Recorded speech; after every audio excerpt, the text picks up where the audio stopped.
गुंजन सिंह इस पर हमारे आ रहे हैं, जो कि आज अभी अभी फिलहाल फंसे हैं। क्या कहेंगे गुंजन जी? अरे क्या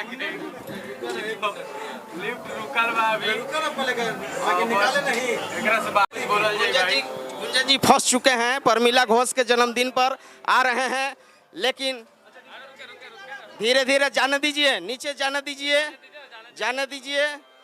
देखिए किस तरह से कैमरामैन से फोकस करें, दिखाएं दर्शकों को किस तरह से। यहाँ पर सीधा लाइव तस्वीर आरती न्यूज पर ब्रेकिंग दिखाइए। आप फंसे थे, उसमें क्या दिक्कत हुई थी? अरे ओवरलोड हो गए रहे और कोनो दिक्कत ना रहे। ओवरलोड से फंस बहुत हमनी के साथ ऐसे भी आदमी ज्यादा चलेला, तो ढेर आदमी हो गए तो लिफ्टवा कितना भार थमी। चलिए बहुत बहुत धन्यवाद।